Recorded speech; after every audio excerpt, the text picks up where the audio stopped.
Hello, intro two. Hello, this is the second. I hope everyone's been having a good day. Today's a good day, I think. I'm kind of being blinded by my light outside. It's not my light; it's everyone's light. It's the sun. So, you know what I mean. Whatever. Also, I'm growing drills. Yeah, I said I'm gonna throw up a picture on the screen. I'm gonna throw up a video. It'll probably be showing right now. I don't know how long I should be yapping about it, but it's there. If the video stopped, then it's no more video to go off of. But my drills are now realer than Miriam's, so eat that. Alright, we're loading in. Sorry, I went back there. I overwrit a save, and I was so sad. But overwrit, is that a word? Probably. Yeah. Whatever. I step outside with Celia. We're both silent as I close the door between myself and the absurd laboratory that calls itself a home. The instant after the latch closes, Celia speaks up. What is with you, Miriam? We're already doing that today. Okay. Alright. No messes ups, because we're doing this. What is with you? Miriam was only trying to help. There's a degree of insulting in her tone, like she's addressing a child. She wouldn't be wrong for it, though. I feel foolish and out of control, like I could explode at any moment. Help me. You heard what happened, right? She's testing me, and she's getting away with it too. Suffocating. You don't see the problem? Adele. Did you know she's implanted something in me that makes it so she knows my vitals at any time? I mean, something like that would be expected, right? Maybe, if that wasn't so she can incapacitate me whenever she reads something she doesn't like. But that's just to keep you safe, right? Doesn't change the fact that I always sense her stupid smirk like food stuck on the back of my throat. What I'd give to take those stupid curls and... Never mind.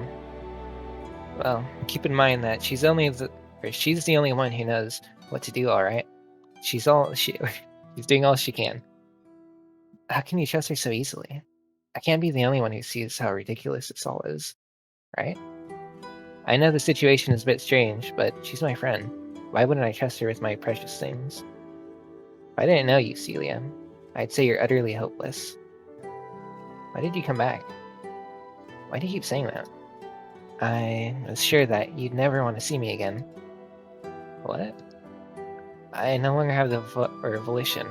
You saw it yourself. Maybe you'd like to be friends with Miriam's machine, but you have to understand that I'm not the person you knew. Celia blinks, silent, like she's waiting for me to say something else. After a moment, she lets out a light laugh. I didn't know you hated me so much. What? Celia, I came back because I have a gift for you. A gift? Here. She reaches into her back and pulls out the last thing I'd expect. It's this thing. I've seen this. It's cute. I'm not sure what it is. It's like a little pig or a boy, but it's pretty cute. Gabriel. Yep, it's Gabriel. Celia, you kept this thing? That's a strange way to address the doll you kept in your bed every night. But why? Because it belongs to my most cherished person. It slipped my mind until now, since I never thought I'd get the chance to return this to you. I imagine your new living space won't be complete without him. I hear you've been having trouble sleeping. I'm sure Gabriel will make it better, right? I stroke the head of the boar. It is a boar. Wait, did I say that? No, now I'm not sure if I'm crazy. The first thing I was able to call my belonging. The stupid pig was gifted me before I could remember. Yeah. It's never something I consciously thought about. But seeing it comes with the realization that something has been missing this whole time. When are you going to get it through your thick skull that I don't care? What? You really think I'd abandon you over something so stupid? That hurts me, Adele. What I did do to make you think that way. What did I do to make you think that? That's what you were thinking about. You're here, right in front of me. Adelle, so you're perfect just the way you are. I'd hope that those words would provide some kind of reassurance, but they only sting a little. You're worried about what happened after the physical exam, right? Miriam told me that it would be for the best if I just went home. I don't think she even really wanted me there to begin with. Really? I don't know anything about engineering, or what it takes to maintain your body or whatever else she's doing. All I know is that you're at the heart of it all. So I wanted to help Miriam went out of her way to get me involved.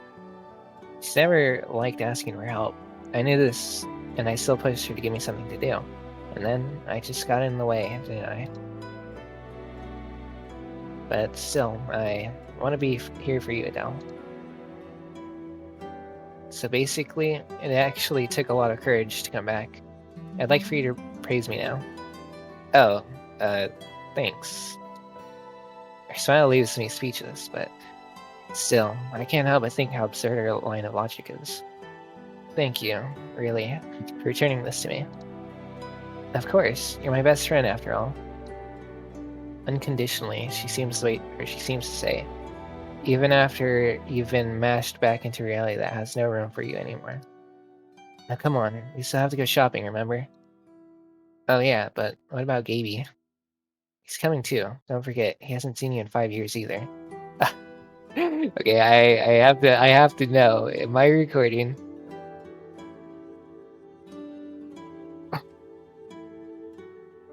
Okay, I am. I don't know. I'm always so paranoid now, just from that one time. Not even one time. I think it's happened twice now.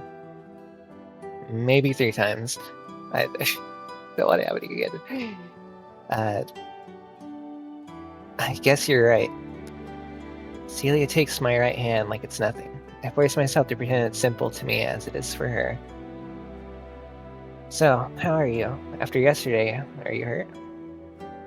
I'm better now. Apparently the muscles in my prosthetic arm and leg will automatically adapt to the strength of my actual limbs. The real ones have been preserved since I died or something. So, you think you've gotten stronger?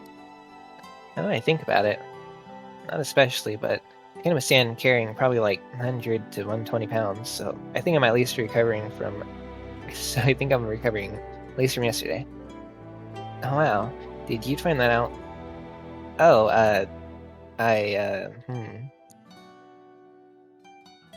not a fan of Miriam's antics, but it'd be problematic if she suddenly disappeared. I was carrying some boxes. Oh, that's amazing, Adelle.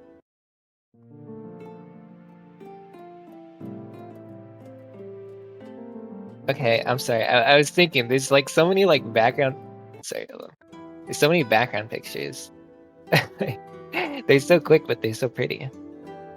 But screenshot if you want. I'll give you some time. Your time's up now. You gotta play it to get it back.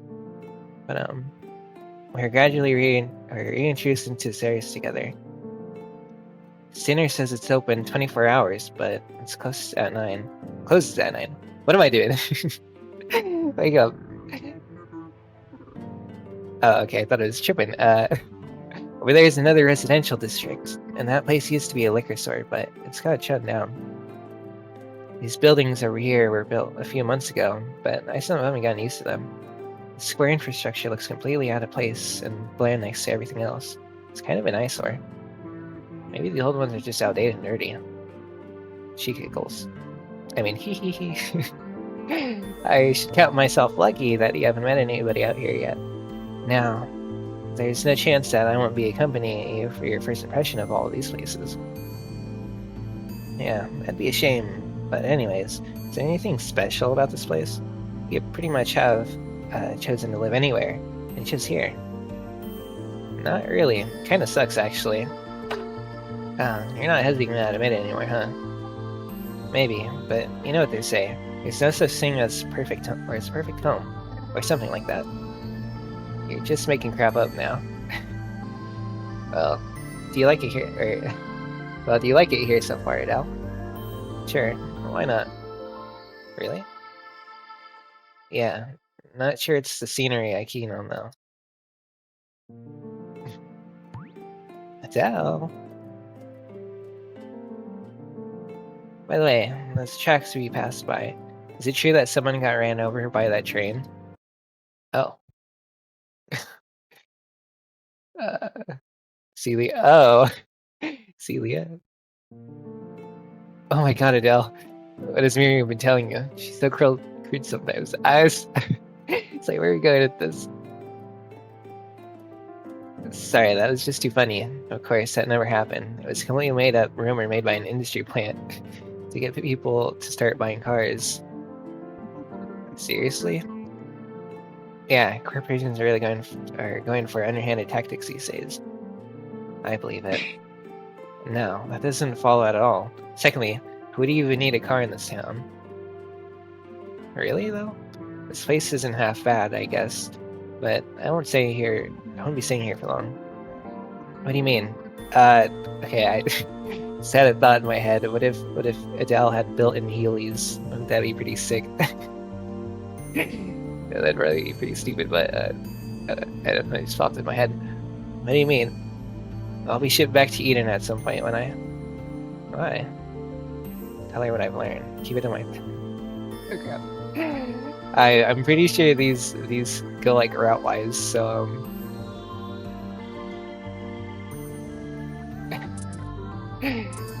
let me make a save right there. Tell me what I've learned. Keep it to myself. I think if I want more points for Kira, I've gotta keep myself, maybe. Tell her what I've learned. I don't want to tell her, but I don't know. I don't know the right ones to say. I'll just keep it to myself for now. I don't know.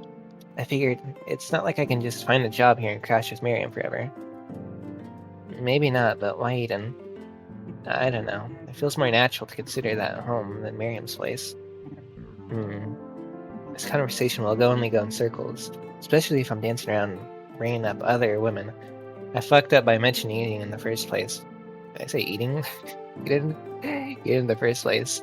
I couldn't possibly explain how I feel to Celia. She's had this place as home for a while now. Look, I don't know. I just wager that I'm still needed for something. It just feels wrong to think I was brought back from the dead for the sake of Miriam's science fair experiment alone.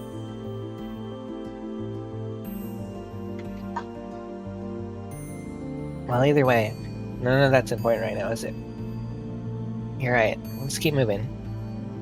I'm reassured she's been able to brush it off so easily.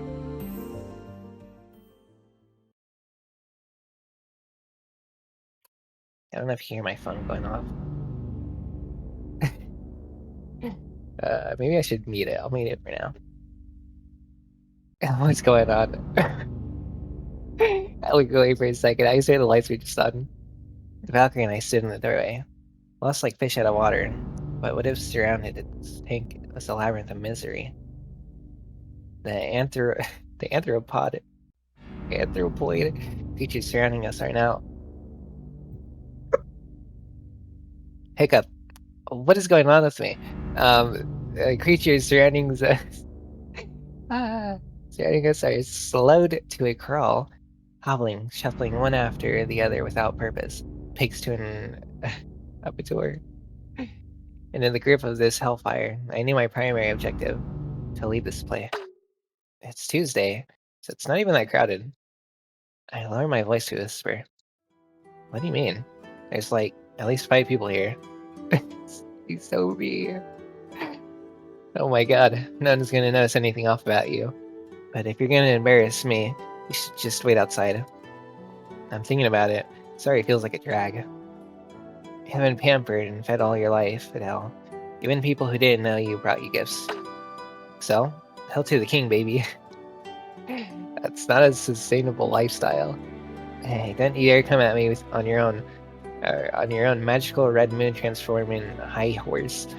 You're an arbiter too, in case you forgot. Well, retirement has taught me that it's much more rewarding when you do it yourself. I'll show you. She hands me a slip of paper. I've carefully crafted a list of things I'll need for the week. Looks pretty long. Have a route in mind? Nope. Today, Commander Adele will be taking charge. Lead me to battle. But I don't know this place. You will. By the end of this, come on. What's our strategy? If you say so. First and foremost, what's your budget looking like? Just pick what looks the tastiest. What? Do you have a job? Magical girl. Alright. Fixed income, maybe? Okay, well, which one do we pick? Yeah, that one right there. That one looks pretty good. That, like, mac and cheese. Alright, okay, well, which ones do we pick? Don't just start touching them. She lightly smacks my hand. There's a visual method to these things, you know? You'll pick it up too, eventually. For now, allow me to demonstrate. You can just tell me which ones are good. She studies the pile for a few seconds, pulls out the one from the middle. It causes a few to stumble down, but they don't drop out of the bin. Yep, pick the ones that look like this. I move my mouse around so much, my hands just constantly moving. I'm sorry. That's bothering you. Don't even look at it. She holds up a relatively usual loaf of bread in one hand, hovers it in front of my face. What's so good about this one? It's shaped like your head. Trying to turn this grocery store into a grocery war zone. Celia laughs. It's my favorite part. You have to reward yourself for getting it all done.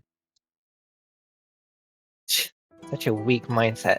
Only make you reliant on these things. Well, I've never seen you say no to a little snack every now and then. Celia places a box of cookies into the cart. You're not going to actually buy them for me, are you? They're for Miriam. She likes this kind too. Put them back then. No, she specifically asked me to get them for her. Nice work, Adelle. I didn't even do anything this time. You're amazing, Adelle. Perfect score. Heh, typical. Mastered on my first attempt. And then we subtract the abundant overuse of time and the fact that you lost your way twice. You didn't even get my soap brand correct. Almost perfect. This blows you. This blows. You seriously do this every week. Yep, it's just this hard every time.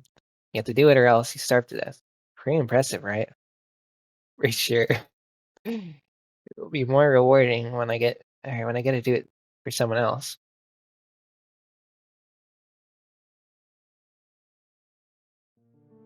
By the time we managed to leave, the sun has already begun to set. We spent twice as long fooling around as we did looking for food. Even after a few hours, we only managed to collect enough to fill a few bags, enough for Celia to insist she carries everything herself. I asked her why she needed me to come in the first place, and she swings the bag into my shoulder in mock outrage. It stings, long enough for me to wonder if she really isn't joking, or have acclimated to have a much lower pain tolerance.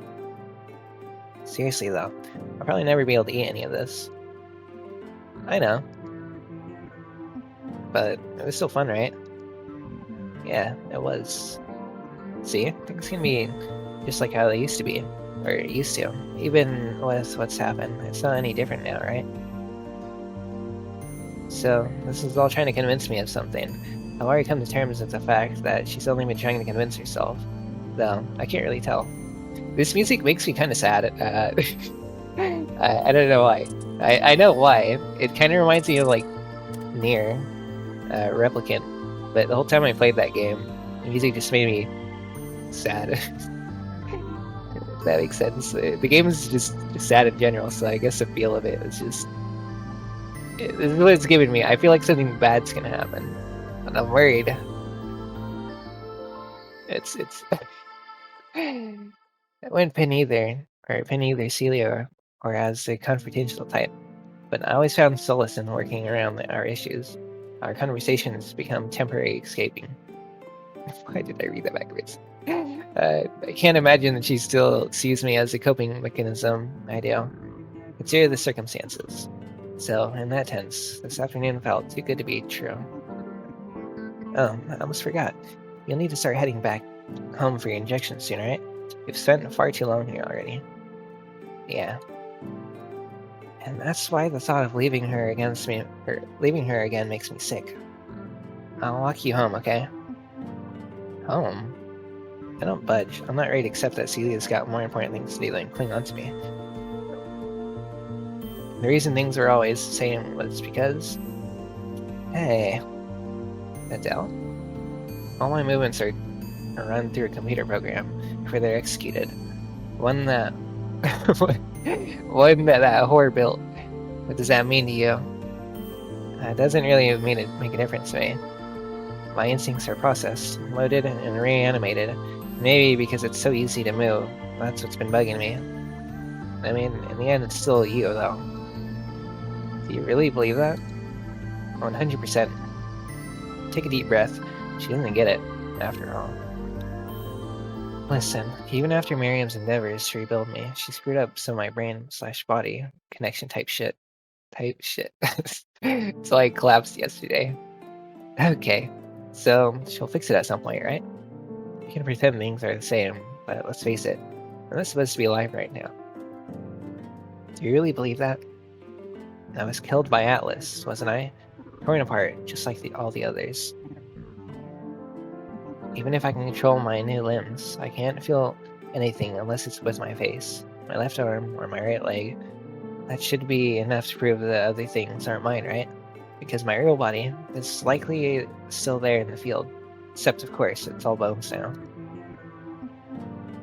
And last night, I dreamt that they were getting ripped off of me all over again. You dreamt it? I didn't just dream it. It's like I was re-experiencing it. Only through the limbs that aren't actually part of me anymore. And when I woke up, I just saw a bird go past my... I saw this shadow on my wall move. Sorry, I don't know, I brought that up. When I woke up, it was just gone. Indescribable, really. I'm not even sure what's actually happened. But of course, Miriam tried to egg that info out of me. I just proceeded to act like it was a normal thing that happens to everyone. God, it pissed me right the fuck off. So, yeah, haven't you said it enough, Adelle? What? That's the reason you fought with her, then. Because she was cold and unaffectionate towards your feelings, and you hated it. You are, Adelle. You know you are. You've been alive this whole time. Don't you understand? I... Huh? Why is this plaguing you? Still your noggin in there, right? I don't feel emotion. And you make decisions, and you can move around and touch things. Isn't that what matters to you? I don't know.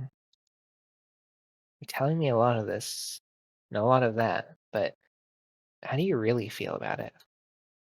I'm so scared. It's the admission that flashes to the forefront of my mind, but yields at my lips. No, not in front of her. Celia's supposed to rely on me. I have left her alone for 5 years, so I owe her that much. Still, she stares, like she heard what I meant to say. You're right. I just need to suck it up. It wasn't that big of a deal. I got through it. You silly mouth.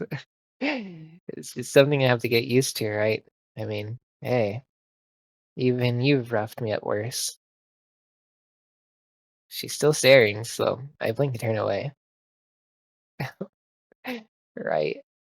I shouldn't have ever opened my mouth. Celia doesn't have the cure for me. She's just trying to help me forget it all, right? If one thing hasn't changed, that's that I'm only making her feel bad.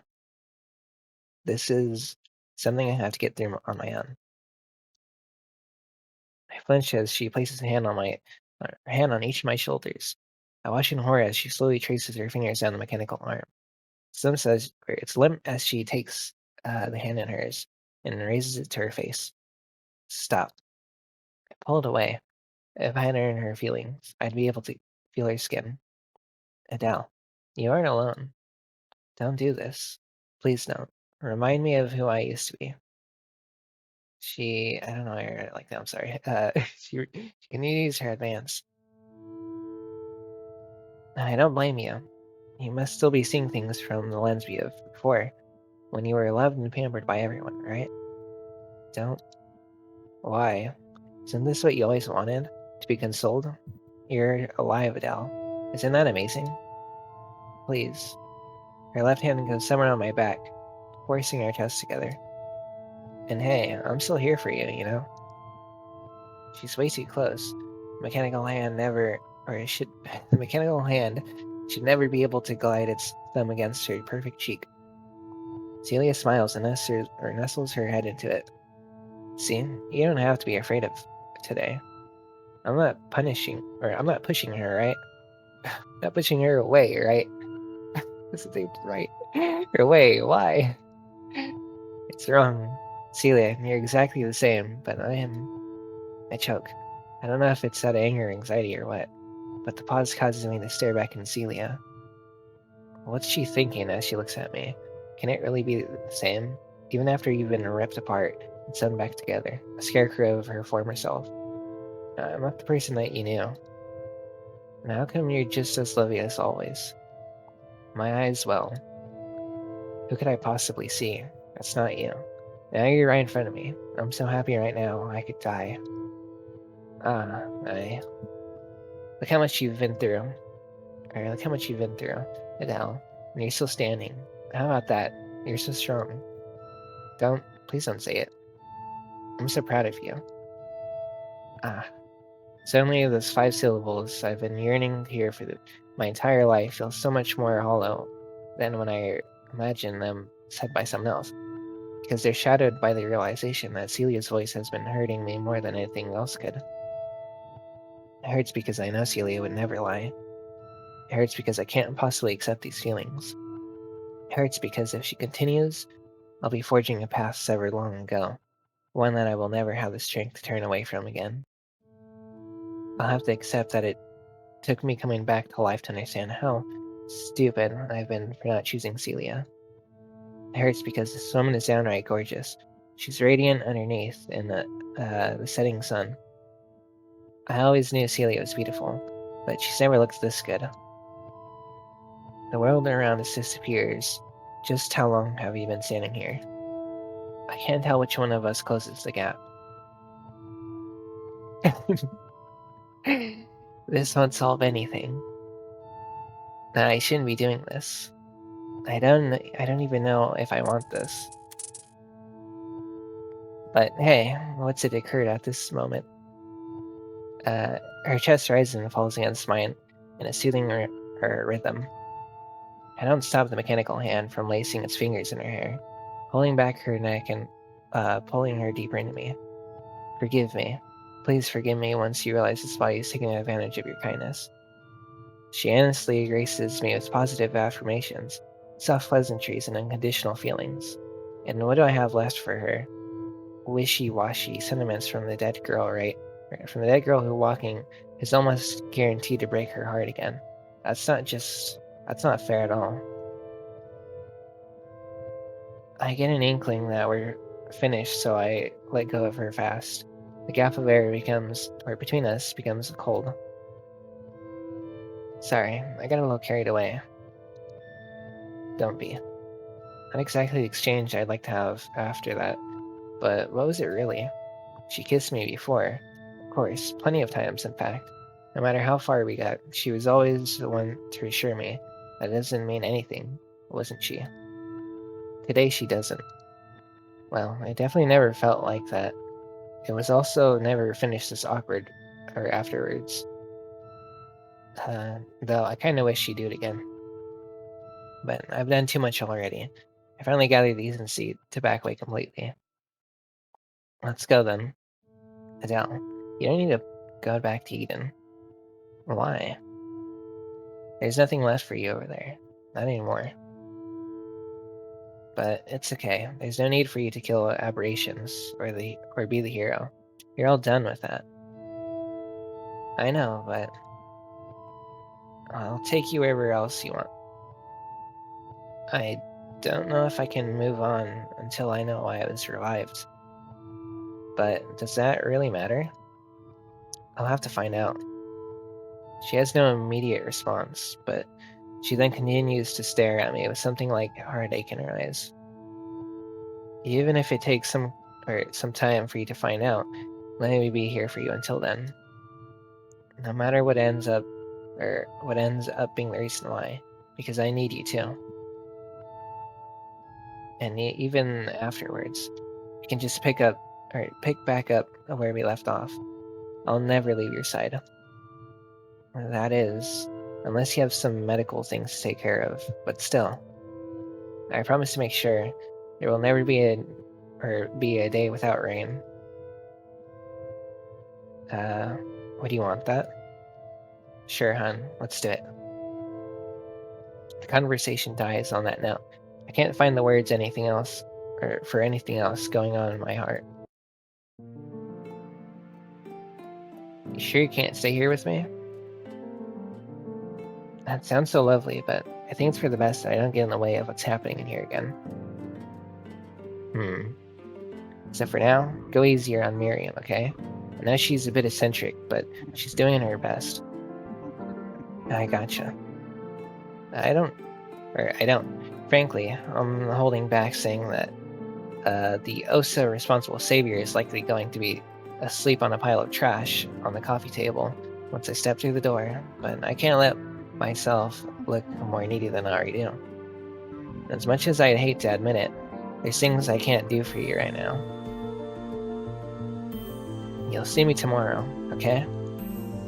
As always, there's no trace of shrewdness in Celia's smile, but the awkward timing with which she takes my hand brings back some vague unease. Fine. As if it were agreed upon condition on what would best reassure me, we embrace once more. When we finally detach, she looks out of the box, or she holds out a box of the cookies she bought, which I glare at for several seconds before starting towards the door. She doesn't start to walk away until I put my hand on the door handle, and then I look back. She's already gone, like she vanished entirely. Celia trusts Miriam because she's her friend. She cares for me because I am me. If someone that perfect could really exist, I have a lot to learn from her. I imagine she's just hiding behind the wall so she's out of sight. It admittedly takes a lot of courage to knock on Miriam's cutting-edge door. It's unlocked. A flippant voice echoes from within, instantly drilling my mood into the dirt. Sure enough, I can turn the ordinary handle.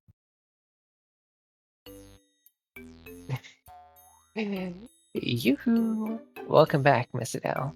You two have fun? Okay, hold on. Let me check how much time I have on the video, and if we're in an hour, we'll post it, and then... Sorry, I don't know why I'm saying it like this. If we're at an hour, I'll post it, but I'm gonna make another video anyway, so just gonna stop it here and then record more. And then maybe we'll double upload today, if that's what everyone wants. So, let me check.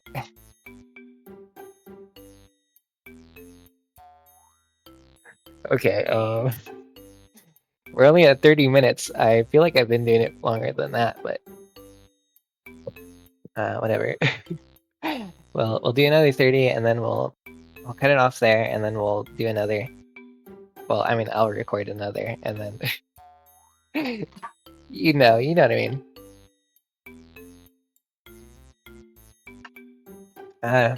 Sure.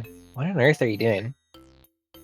Oh, don't mind me. I'm just making use of the data from the physical exam. His calibrations are coming along so smoothly since you've been assisting me. The crew TV. Look! Oh my god! Look what we spotted. Well, Eventide. Okay. Miriam waves to the open flame in the air as it invites me closer. I heed that call, stepping over various things. So, when is that part where you squat half naked before come up? You see, it was just, for the lack of a better word, a total eureka moment. A bombshell upon the mind, if you will. A black swan gliding against my gray matter, if that suits you better. The point is, I made a lot of progress. Can't exactly put my finger on it, but nothing about this screams progress at me. I don't know if it's more of an issue of logic or malpractice. Actually, I don't know where to begin. You know what? I don't want to know. Well, it'd be difficult to surmise anyways. I feel like I was giving everyone voices before. Let me, just reach back into what kind of voices I was doing. Well, it'd be difficult to sunrise or surmise anyway. Sometimes I even surprise myself with my boundless reach of my genius. This is just embarrassing, even if I can't tell for whom. I tossed the once carefully delivered box of cookies into the pile that was on the table. No point in putting it in a place that I'll remember. It'll be lost in a matter of minutes regardless. Just look at her. Listen how she talks. She's so annoying. My entire existence is an anomaly. And while I was out fooling around with Celia, Miriam was here doing... I'm not sure what it's doing, but... I suppose it's time to take a break. Now, yeah, you're here for your injection, correct? Ah, your upgraded body is practically waiting for you to go inside of it. So much progress in so little time. Exhilarating. In the end, she really is just trying to help me. Is she really just trying to help me? There's a difference between the way I just said it. Look, if you're trying to force reactions out of me, these shitty gags, you won't get far. I'm sorry. Good God. Just stop dicking around so we can talk. What about... what about... I saw the last drop of pride I have in the face of my surgeon. I'll be more honest with you from now on. Wah! Tell you if I get a headache, or if my bones hurt. If I jump out the window again, I'll tell you afterwards. I'm also going to tell you whenever I feel like smashing your face in. But I shouldn't have freaked out like I did this morning. I guess my pride was more important than my life. Turning consequences, my actions. But frankly, that outburst towed the line of utterly cringeworthy. Miriam finally gets off the floor and takes the welding mask off. I would have much rather just told you I was in pain. I can't imagine you would really feel less about me. About me over at this point anyway. No, enough. She fumbles on her words for a moment. Come on, hit the fucking spacebar. I missed like 3 times. This project is, and the doctrine as a whole, is centered with the goal of caring for you, to fulfill your needs. If I had been focused on that, I'd rather than that, or than what I thought. I could have brought it up in a better way. I wish I didn't have to sting or string you along with the unexpected. If I only had all the answers, alas. Damn it. Alas, I can wish for all the perfect circumstances, but I will never make up for my own shortcomings. It's my fault. My own doubts caused by inexperience that has brought me to withholding information from you. She's so smug. I suppose the gags are in poor taste too. It's hardly an appropriate form of communication. Sorry, conversation isn't one of my fields of expertise. You can say that again. Well, whatever. Just inject me with that good stuff so I can go to bed. Miriam's crooked smile returns slowly. A sight I'm not ready to accept. It's comforting. I meant to tell you this too, of course. No matter what purpose you were revived for, you have been rebuilt because you are you. There's no one beside you who can play your role, and I'm the only one who can play mine. And right now, it's my duty to support you. She was off the mark this morning. Then. It's not that it'd be best if you worked together. It's clear that Miriam and I don't have a choice but to work together. The only one who can play my role. I'm the only one who can play my role. My role? What's that supposed to mean? I get some water.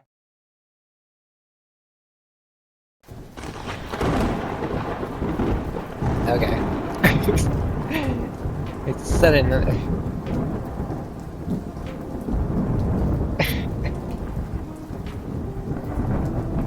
It's not stopping.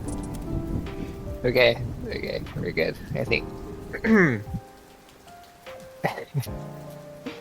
There's a sudden dense rainfall outside.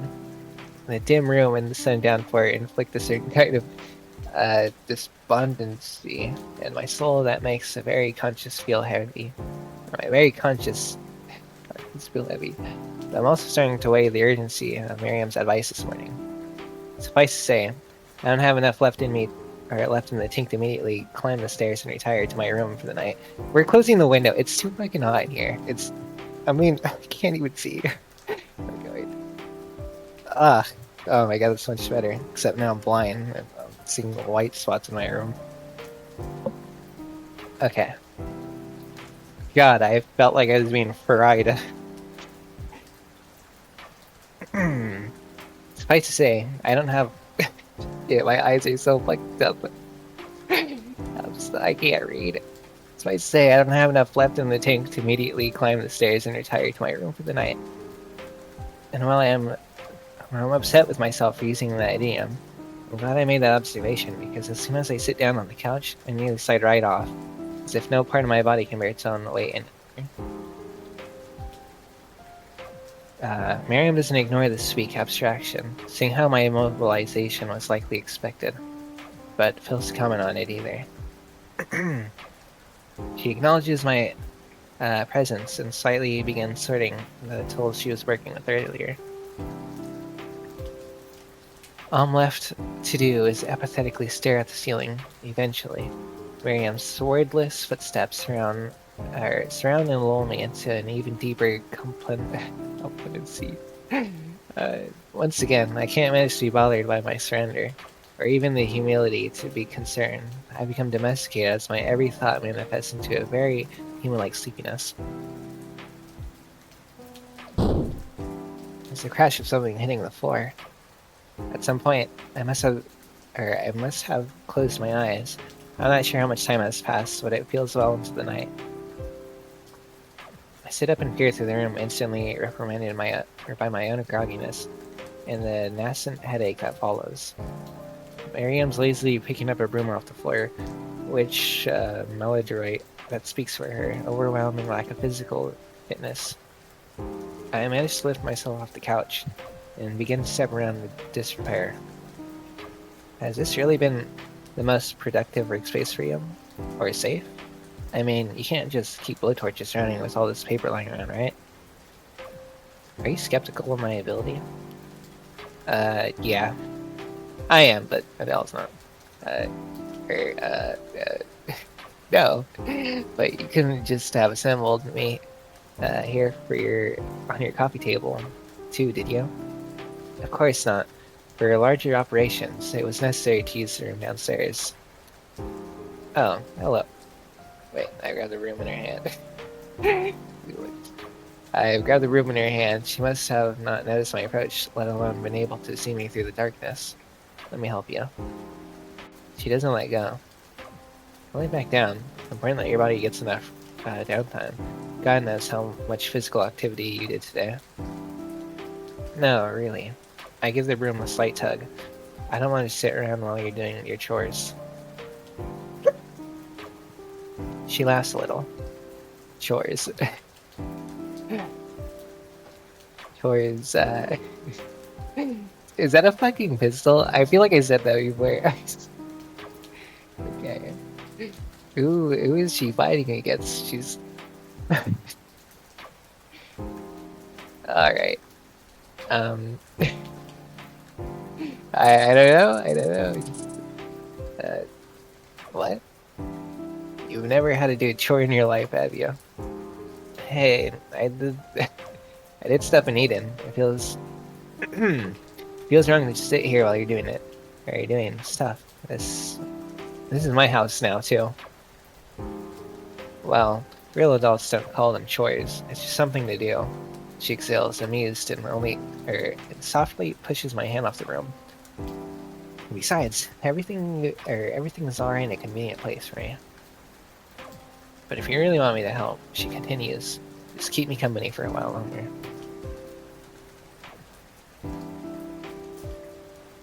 She looks so short, like small. It's like I know she's in the back, but silly. No, I didn't. Keep opening shit. I've just been the type of person who keeps everything she needs right in arm's reach, you know? Plus, there's no reason I'd go into an office or anything. The only one who would count on me showing up to work on time is myself. It's staring at me. I didn't stare, it stared at me. And me, I'd hope. Won't deny it isn't the most practical environment for most, but the nature of my independence prohibits me from occupying another space. How come? I'm not exactly certified. You really need to tell me that for me to pick up on the context clues. Don't get me wrong, that doesn't mean I'm not qualified. It's not as if I'm without accolades. I have quite the experience below my belt. It's under my belt. Of course, that's what I meant. Oh my god. Oh, Miriam picks up with a tingle of wires off the floor and begins thumbing at it. Right. Must have been one of the researchers in Eden, no? That's correct. The junior hire of the Edenbridge Citadel. Celia always mentioned going over there. What exactly did you guys do, anyway? So cute. Celia and I have never formally met until afterwards, so I myself didn't have a role in the operations of the Citadel. I was taken on board because of a particular finding in a study I conducted. Bing. She tosses something to me. I catch it on reflex. It's the wires now in an orderly coil. She points to a bottle next to the table, alluding to their location.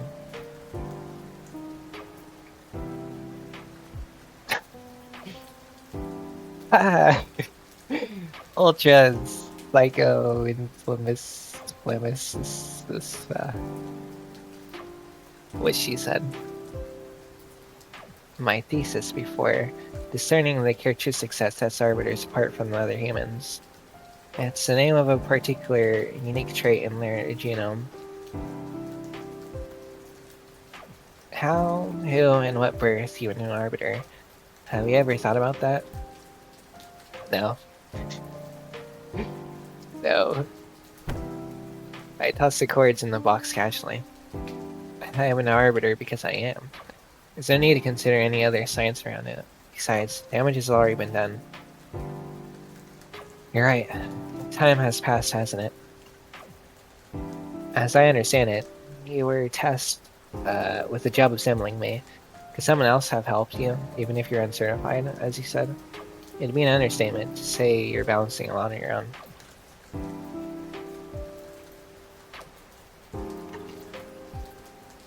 Sorry, don't forget to drink water. But that's correct. But absolutely not. If somebody else did it, they wouldn't have been able to do it right. You're right. I guarantee it. And you know what they say after all. Too much shear stress perverts the viscosity of non-Newtonian fluid. It's too many cooks spoil the broth. And enough with the proverbs already. You're embarrassing yourself. If I didn't have saying things, I would still be working in Eden. I suppose the whole ordeal is a big responsibility, but luckily, I only need to submit quarterly progress reports to continue receiving funding. Accountability is one thing, but a project this big with such little supervision strikes me as pretty odd. And I assume Levendola is going to get clued on the success of my revival this time. Will you continue operations as normal despite things happening out of order? Yes, I will. And even though Akira has headed there right now, Celia said there's nothing left over there. They're holding out on this project alone. Well, Celia isn't involved in this particular project. It's a shame I had to hide all of this from her, but She's no longer attributed to Edenbridge. She isn't exposed to anything within. She rests her broom against the kitchen counter and empties the dustpan into the trash. Your Lavendola still owns that property, but it's no longer active outside of that. Akira is my agent, if you will, so she has the clearance to go through there and meet up with her, but that's all. She's fortunate, you know. It's a high-paying position for a 19-year-old with no prior work experience. Are you nervous then? But what about, or about what Lavendola will say? She smiles softly and walks towards the window. No, not especially. My eyes like shifted that scene all weird too. Not especially. My contract states that I'm free to work here until my responsibility is fulfilled. I'll only be called in prematurely if there are any issues. But I'm confident I won't ever need a return. Or we won't ever need a return. Hey, nothing lasts forever. She lifts the side of the blinds to look out the window. Can it? A single strand of twilight illuminates the strip of the floor, still musty with signs of neglect. The house that laments over the fact that it'd be the home of a young single girl, if it wasn't for its unwelcome guests. It's not filthy in the way that I'd like to describe, simply worn out from stress. So, how's any of the justification for you not picking up, or how's any of the justification for you not picking up your shit? She turns her shoulder, facing me with the bewilderment on her face, which quickly turns into a smile. Just so you know, all that was classified information. So don't you bite your hand, so don't you bite the hand that built you. It's that feeds you. Never mind. Just quit acting like you're hot shit. Maybe I'll stop questioning your unlawful ass. Miriam looks like she's having fun. If there's anything I should be thankful for, I still can't tell if the way she talks is pure calculated skill or complete social ineptitude. It's pretty irritating, but in truth, I don't think I would have been able to talk to her at all otherwise. Someone else did it. They wouldn't have been able to do it right, she said. Who is Miriam beyond the Smiths? Fragments of a personality she's shown me over the last 3 days haven't added up to anything I can grasp. Even considering we're the same species is a tough pill to swallow. But what's even more curious is how she's managed to sell me on the idea that she's got it all under control. I make so many saves. I'm on page 6. I hope we got a lot of pages. But what's even curious is why she's managed to sell me on the idea that she's still got it all under control. I don't know if I read that. Alright. I'll leave it to you then. No point in sticking around anyway.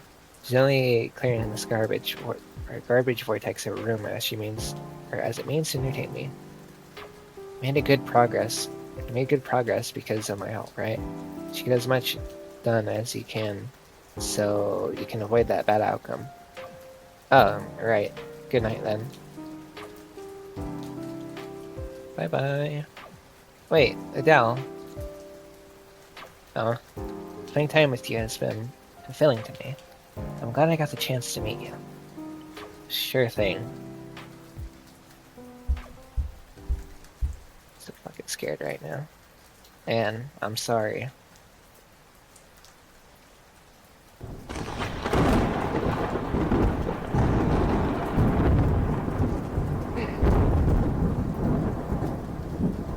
An apology was the first sound she ever heard.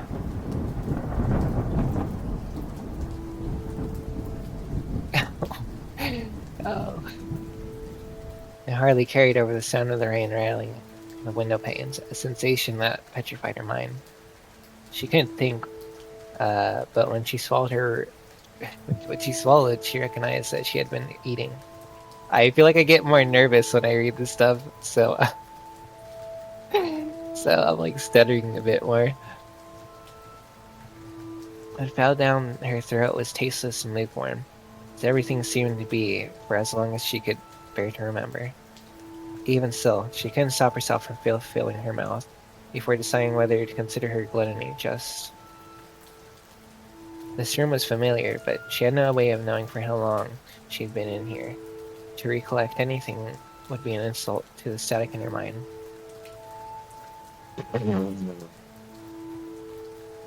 Alright, this one more. The doctor... Okay, the doctor was the one who said those words. The doctor knelt before her. Knelt. That doesn't kneel. The doctor kneeled before her. Oh god, I don't even know what I'm saying. But made no gestures of hospitality. The doctor said some other things too. You won't survive if you don't eat. Please, we need you. And there you go, that's it. She knows the doctor is not spouting nonsense, but as she tries to listen, the words don't bridge any gaps between one another. She assumes a connection exists, and the words come from the only language she understands, but she knows that even if she herself spoke, the result would be the same. Once she had nothing else to consume in front of her, she built it against the floor soundless. It was the middle of summer, but her body was nearly frozen solid. There was still a glimmer of life in her eyes that didn't let them glaze over, but it wasn't anything that existed anymore. The doctor racked her brain for a reason to stay beside the girl, but she had nothing else to offer but a promise to return the next day. They became ritualists. At first, the doctor watched her eat from very close. She was in proximity to see her throat contract, and take note of how meticulously she chewed, how her shoulders swelled with her breathing. The doctor would try starting up a conversation with her again to no avail. On consecutive days, the doctor stood in the corner of the room as she observed, and would say a word or two if she thought of one. Later on, the doctor put dishes in the middle of the room and watched the girl crawl towards it in the darkness of the corners. Eventually, the doctor left before she could watch her at all. The girl wasn't doing anything, notably. After all, only what she had to do to survive. She ate. It was the only activity she wanted to do, and she cared less and less as time went on. After which she had no choice but to collapse, lay motionless. The sound of the rain was too overwhelming for her mind to process anything. But whenever the wind would die, if only for a moment, just as easily as she could eat, without warning, she was hit hard with the visions of one who was yesterday as a woman, as metal tendons like wheels tearing the gravel of darkness. She saw white scales at the gate of the highway. She could feel it spitting, the licking flames of malice. She saw rib veins, a glimpse of a tail, and the deep channels in between. Chomping, gashing, she sees red. And then the rain would recommence its beating. She'd lose every image of it instantly. Each day she craved her meal more. She didn't care about what it was. She'd cram anything down. It would leak down her throat, reach her hunger, and suck up its endless depth and strength. But she didn't know how she was fulfilling this earthly duty. How she ended up figuring out that this is what she had to do to survive. The urge belonged to a place of her mind she had no control over. But now, every human instinct had been locked away somewhere. She was becoming nothing in correspondence with the sound of the trees rattling against the wall outside. The longer she laid on the floor, deeper the hiccups of senses she experienced became parasites without substance. The way her breathing pushed her ribcage into the floorboards caused her discomfort, but she didn't think of herself in the shape of a human body. She only thought of the aberration, and rejected that idea ever since she became aware. But she had no other way to think of it.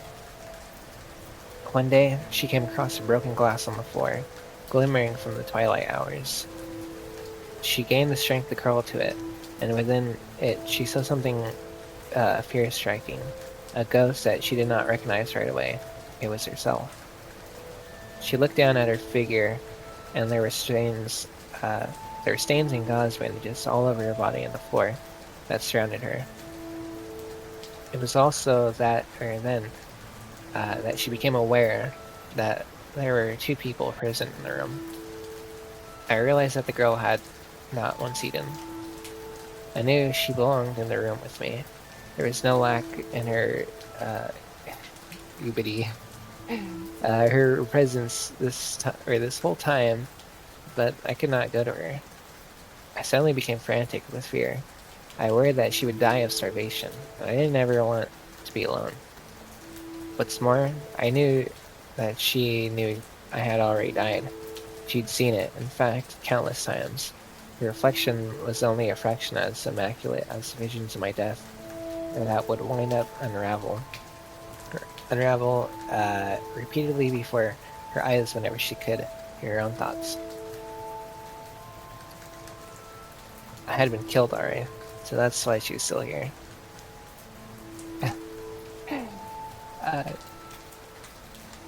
Luckily, the doctor crept through the door, then her scheduled time.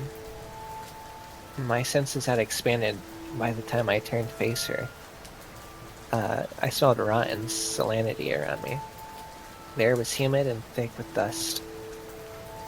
I recognized that this was, in fact, my room, but it was missing several objects I had before. So for the first time, I opened my mouth to speak, and it erupted into a coughing fit. Bits of food were caught in my throat. I had begun eating off the floor again, without even realizing. The doctor held my back while I hacked out chunks of whatever was in it. When I finally cleared my throat, the doctor was staring at me, expectantly. She must have been surprised to see me standing. I knew she was curious to hear what I had to say, so I made sure to choose my words carefully. And what emerged was a voice I despised, words that were somehow pitiable. I asked why she had only been treating me, and not the girl who accompanied me. The doctor and I locked eyes for a few long seconds. Oh, she had an expression that was equally as shocked as it was mystified. It was as if I had been speaking inexplicable phrases, ones that were too horrible to bear, but riveting enough to leave her in a state to which she could not plug her ears. The most horrifying realization came to me then. She was frozen because she undoubtedly understood what I had asked.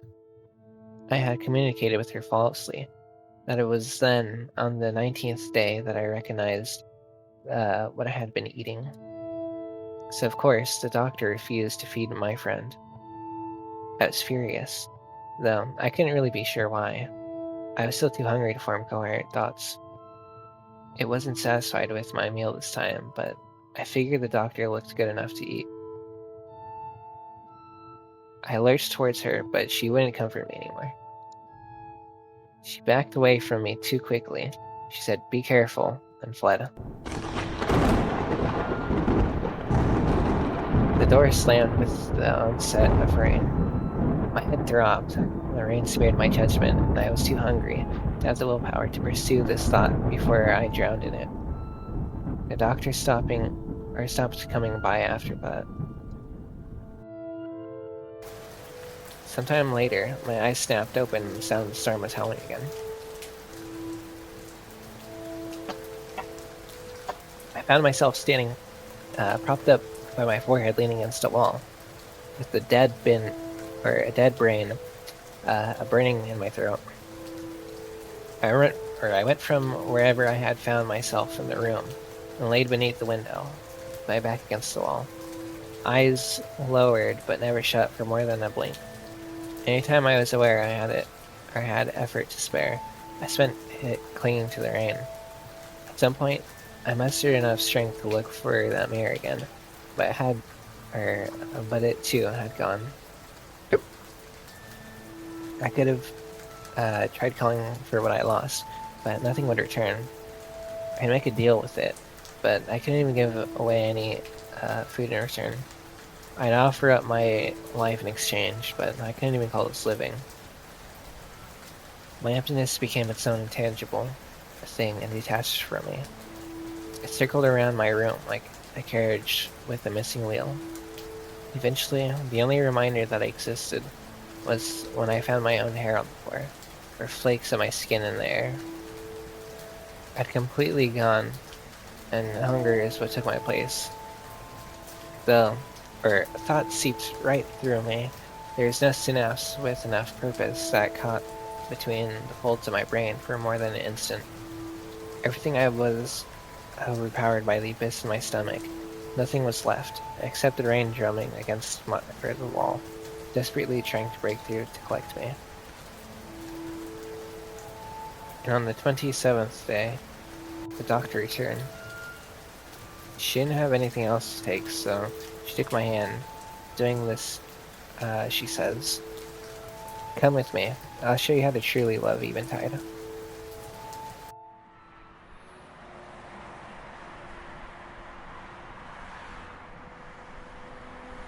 Ah, at last we've gotten out of that horrid place. I feel like I can finally breathe, for Christ's sake. They've been due to replace their AC coil for at least a century. Though, I suppose this car isn't much less stuffy, but hey, at least we don't have to worry about refrigerant poisoning anymore. I suppose I should congratulate you on your graduation. You're going to like your new place. Come on now. You can live somewhere much better now. Coastside property, freshly leased. At least pretend like you're excited. She was talking so fast, but I felt like I could finally begin to understand her. I didn't know how to carry myself in this vehicle. I had seen cars in this film, or cars in films, but I could never imagine actually being in one. I didn't expect the light would be so stingingly bright, and I didn't know how people could manage to look out the window for more than a few seconds without feeling sick. Say, do you even remember your name? When I say my name, the doctor laughs a vaguely nervous laugh. Okay, maybe, but what do you want me to call you? My head bobbed and rattled whenever we drove over the smallest bump. It felt dense, full of cotton. But it's a question that causes something, or perhaps someone to flash to the forefront of the static in the mind. Celia Rangrid. There we go. The doctor's smiling now. That's quite a pretty name. It has a good ring to it. Ring? Oh, I mean, I like how it sounds. I still don't really get it, but I imagine that she's paying me a compliment. Celia, do you remember my name? It's Miriam. That's right. I'm really happy you remember. My memory returned to me like things were being placed in my mind on demand. I've known her for a while, several months at least, but we haven't spoken before. In fact, she was always at that facility, but never did much. I saw her bringing the other doctors, their things once. I thought she might be somewhere or someone's daughter, but no, she must have been working there this whole time. Oh, I've been staring at her silent for far too long. There's been some kind of training that's been instilled in me from a time that I can't recall. If I don't say anything back, something bad will happen to me. I like your name too, I say and turn to my feet. You're much too kind.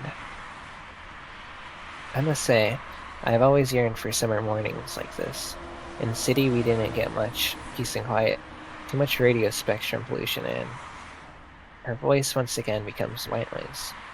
The bumps on the road rock my cold body and lull me into a slow sleep, one that I can recognize the comforting onset and welcome into me.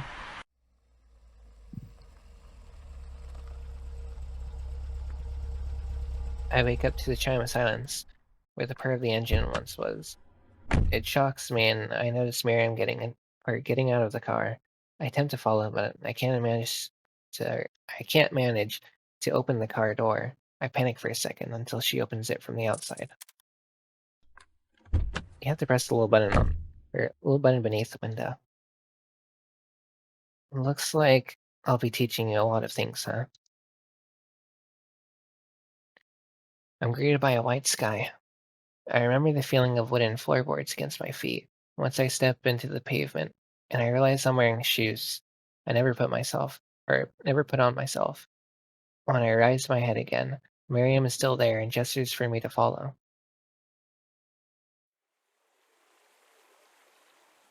I figure I'm looking at the sea. It's a vast blue, just as I've imagined, but there are no waves, just a gentle billowing. There are a few other groups of people scattered around, but they aren't playing or squatting down on their towels in the sand. The shore is full of rocks, and sand is dark and coarse. What painting are we in? Miriam is looking at me. It's not a painting, Celia. This is your new home. Home. Things will be a lot easier from here. For both of us, you know. From now on, we can do things at our own pace. After all that work they had you do, it's good that you'll get a break for a while. She raises her arms and stretches. It's unfortunate I couldn't have picked a better day to come out here, no? They've got no use for either of us over there anymore. She has a curious, unending smirk that would only feel unsettling if I ever saw it fade. Come on, it'll be nice. You can still hang out here every day if you want. Miriam's been saying a whole lot. I suddenly get a little embarrassed because I realize she's just been waiting for me to talk back. So I told her everything I could about the only thing I know. I somehow managed to explain inexpressible things from the last 27 days, and even beyond that, all the way back to the grace peculiar to the taste of the demise in my mouth. I told her that it was then, when we fought again the second before she left, that I understood her the most, what made her herself, and I cry. Miriam apologized and is silent, though I don't know exactly what it was that made me cry. There was nothing wrong with the weather, like Miriam had to complain, but I only hoped to finally feel a southwest wind that rattled my window on my skin. I knew that it would be a tranquil summer, but I don't want another day without rain, because it's in that silence that she'll return, someone that no one else could be. It's where I know she was walking right past me to the water, near enough to the shore to where she can look back to stare at me behind those long bangs that I still can't get the urge to sweep away from her eyes. Silence is where it becomes clear to me. I'll never know if she really loved me or not. I'll never know if she really tried. I'll never fight with her, smile, or hold her again. And yet,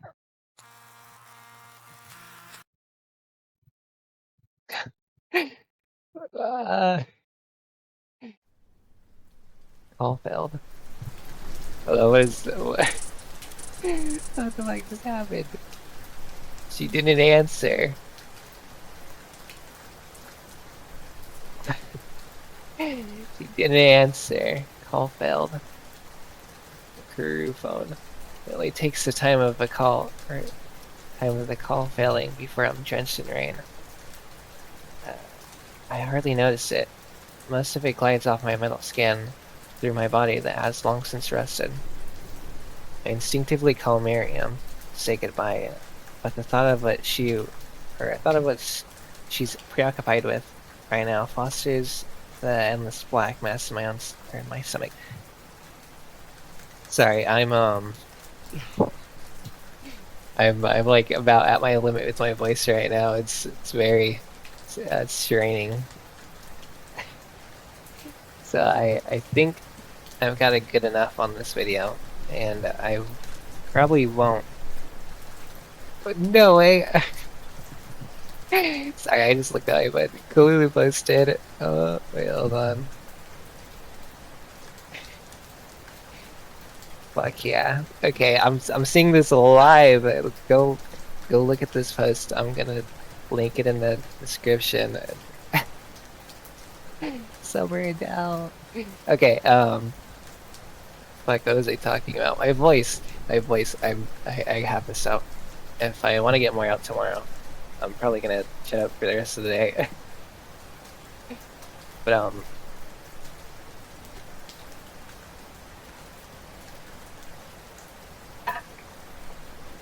okay, that's getting pretty bad. I'll try to get through the rest of this. But let's. I instinctively called Miriam to say goodbye, but the thought of what she's preoccupied with right now fosters the endless black mass in my stomach. 5 years ago, I was spared. I could see it as a sacrifice. If only life was really that romantic. I traded my humanity for my freedom. I couldn't see myself as a human after that month, only subject to Eventide Prime, the replacement of the one I had lost, the one who was really needed. I forgot how to speak after that. I couldn't bear to bring sound into that world. It was Miriam, who had blabbled about the stupidest things to me. It helped me learn how to tell her to shut up. I struggled to bathe. I couldn't manage to wash the blood off my own skin. Miriam scrubbed even the unblemished parts, whatever to help me feel clean again. I even lost my reflexes for a while, so Miriam let me watch her work until I figured out how to flinch at debris that's flying my way. My only idea of friendship had been reconstructed, but Plan A had been scrapped. Without my knowledge, I was an entirely different variable. Though Miriam nursed me for as long as I've known her, that one day on the beach may have been the only time I was truly her sole pet subject. So, if she won't even pick up my calls anymore, I've got no use for this thing.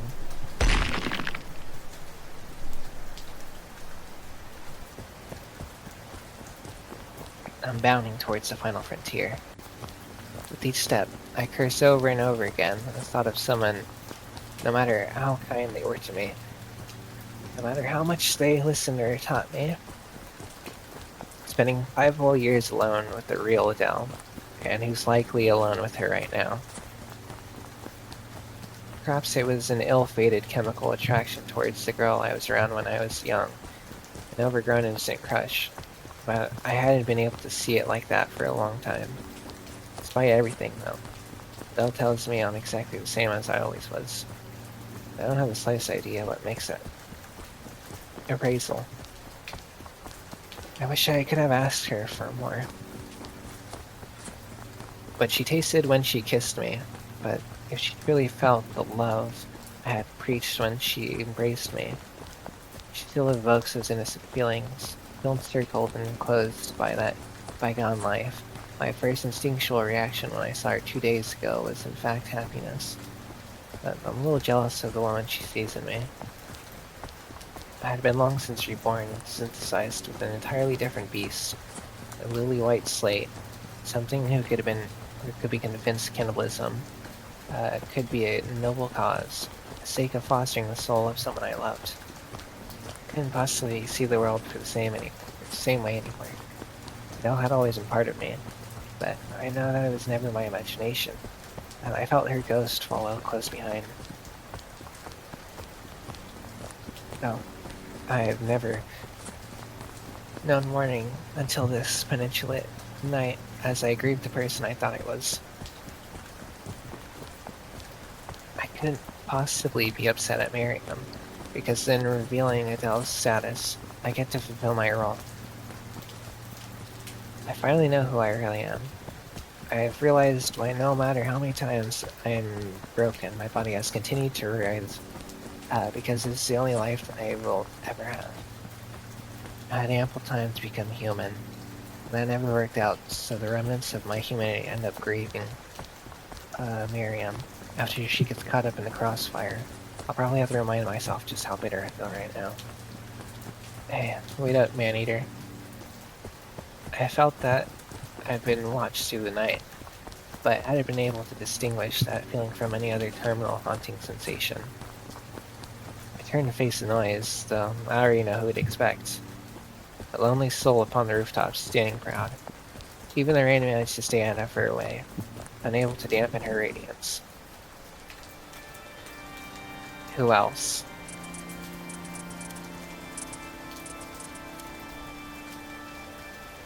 Of course, she's trying to get my attention, but I don't know why I've stopped to encourage her.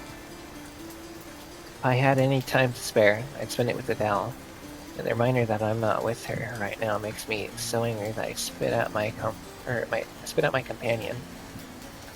You recovered quickly. I'm impressed by my own ability to maintain my face. What do you want? Just wondering what's got you brooding all the way out here. Never took you for one to take vacation leave in Enidbridge. Would you believe me if I told you I was here to gloat? He laughs, a broken ankle in their macabre lockstep dance. Well, easy. I'm just saying hi, it's all. She speaks with an inflection befitting the adolescent girl that she inhabits, but that voice is uncanny. It does not belong to her. Besides, don't act like you didn't get roughed up either. Don't need to pull your teeth about it, I add. What torn up because mommy hurt your feelings again? Shh. At least she actually still needs me over here, or over there. I'm often reminded of Adelle when I speak with her. The arrogance, the quick wit, but I can't blame her for it. This girl's much younger, yet objectively stronger than I 10 to 1. It's true, I only beat her that time because I got the jump on her. Out of my way, run. I'm not gonna waste my energy on your insults tonight. Tough break. I feel like terrorizing you. I believe it. You had never had any convictions other than saving your own skin, and yet you stand here desperate to delay your inevitable. I pity you, frankly. Christ, you need to get your panties to bunch. She receded in her mockery. I'm here to let you know. I'm losing hope on Miriam. That's convenient. I've just come to the same conclusion. Is that why you've been looking for Eventide? I laugh as I thought she's been following me for the last few days. I'm so fucking hyped, but my throat, I feel like throwing up. It hurts so bad. We're so close. Oh my god. I fucking love Akira. Okay. This armor is so sick too, and the song in the back. I feel good. I feel good. What do you say? If you've given up, will you accompany me? Put it an end altogether. Ah. Okay.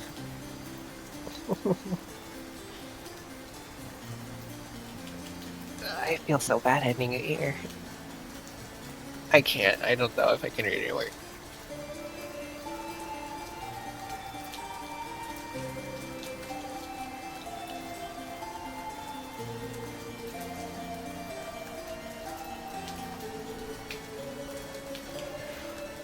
Good one. That's the difference between you and me. You're fighting for an end. I'll fight for tomorrow. She turns around. You'll never see the last of me. You and every sick demon that comes after you. Next time, don't expect to get the chance. Oh my god. Okay, her final statement trails off as she takes to the sky. But as she disappears in the darkness, I can't help but smile. I had almost forgotten to mention the other justification for the 5-year lie. If Miriam had revealed her hand any earlier, the girl would have found out that she has no hope either.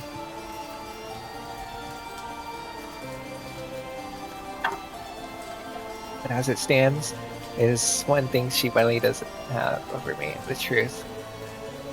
Demon. Contrary to everything that's happened, the girl calls me a demon.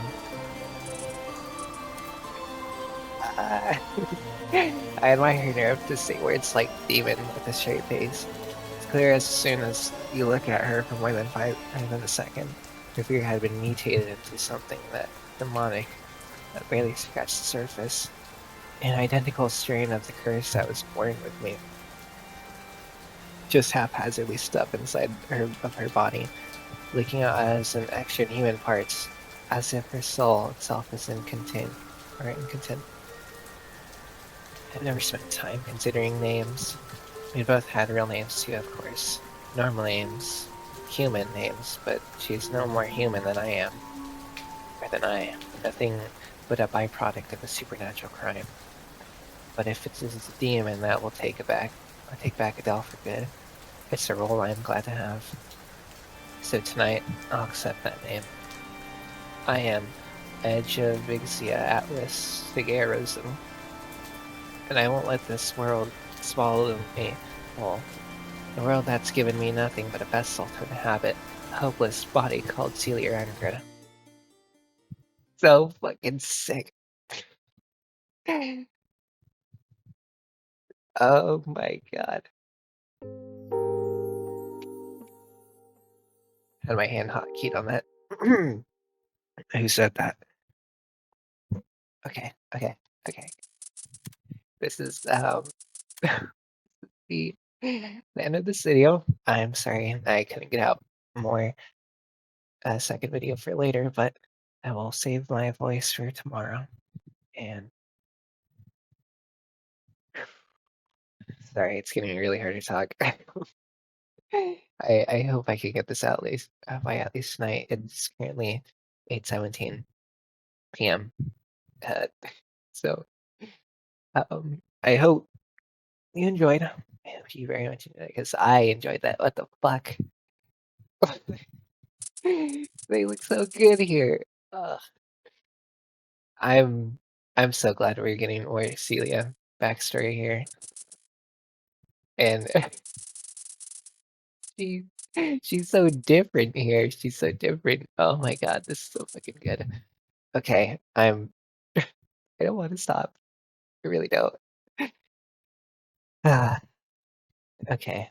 I hope everyone has a super duper day and a super duper night. I hope everyone's doing good and taking care. Go look at that Kolulu post right now. I get so happy when I see him. So go check that out. Go check that out. She's really hot in it, I swear. Um, who said that? I said that actually. I'm just gonna own up to it. Okay, goodbye everyone. Bye. Ciao ciao. I love you all. Bye. No more talking for me for next week. Hello, everyone.